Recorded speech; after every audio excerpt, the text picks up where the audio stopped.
Hello everybody, this is Mr. Shank again for Accounting 1A, and we're still in Chapter 5 and we're moving on to working together 5-2. So I'm logged into Apply already, so hopefully you're there with me so you can follow along. But I'm going to scroll down till I can find working together 5-2. So let me click on working together 5-2 and on your own. And it opens up the two problems there, so I'm going to working together 5-2, and this is opening up slowly, and we're going to work on a bank reconciliation, and this is not hard to do, but we'll do this together. The instructions are also here. Click here to view the instructions from a separate window, and here's the instructions. It's a bank reconciliation. The forms are given below. On July 29th of the current year, Deep Clean received a bank statement dated July 28. The following information is obtained from the bank statement and from the records of the business, and they're listed there. So prepare a bank statement reconciliation using July 29th of the current year and record, and then there's a few other information. So maybe I can resize this a little bit so we can see everything, and I'll move this back. I'll move this over here so we can see it. So I'm going to put here July 29th is the date. This is the balance on check stub number, and the balance on check stub number 106. So I'm going to type in 106, and the balance here, just a little bit to see, so it is 1,575. So 1,575,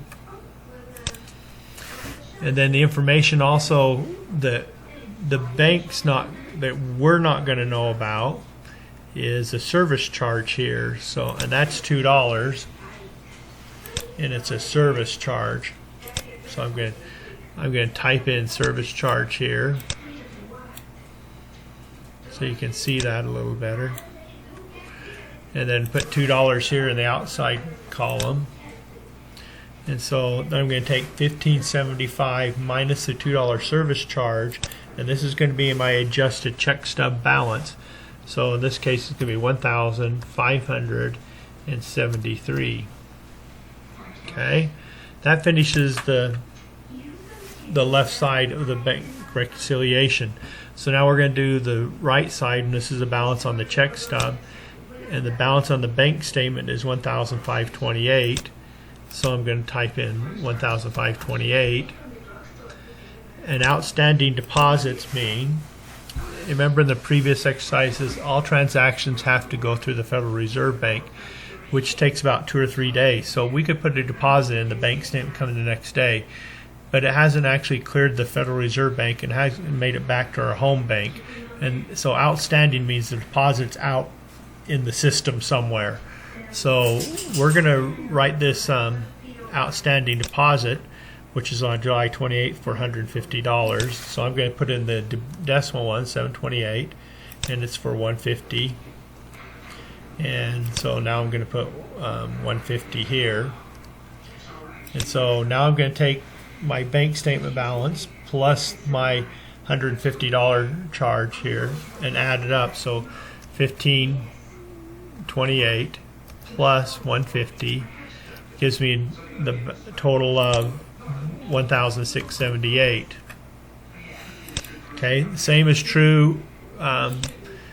He says deduct the outstanding checks, so they're still floating out there in the system somewhere.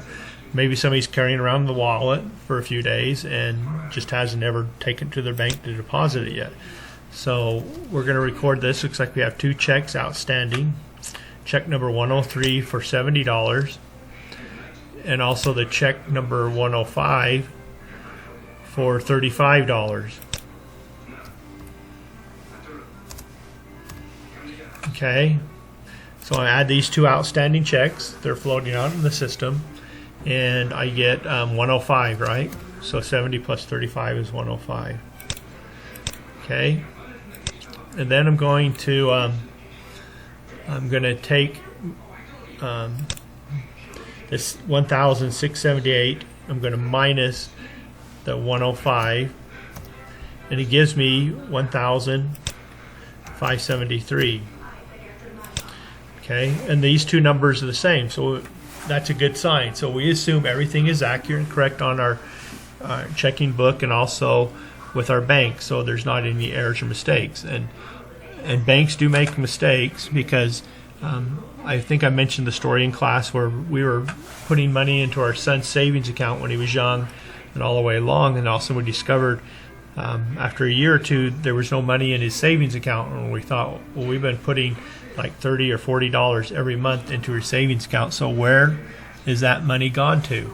So we could find it, so we went and inquired to the bank and found out, lo and behold, there's another Eric Shank, and that money is being deposited into his account. Well, the bank immediately corrected that, took the money out of the Eric Shank in the Ogden area, put it back in our Eric Shanks, which is in the Logan area, and so then the money was corrected and taken care of. The only risk that could happen is the other Eric Shank might have thought, oh, free money, and took out and spent it. That's not the case. If you don't know where it came from, don't spend it. Maybe go check the bank and say, hey, this money just appeared in my account, so if you get $500,000, don't get excited and spend it, because odds are it's probably not yours, and if you do spend it, if the bank's going to come back and you just immediately got a loan without realizing it.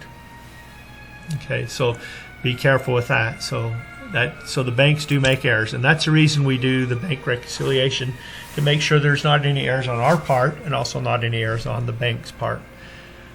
So continue on with the next one. This says record the service charge on the check stub number 108. Well, our balance on the check stub was 1,575, and we had a service charge here,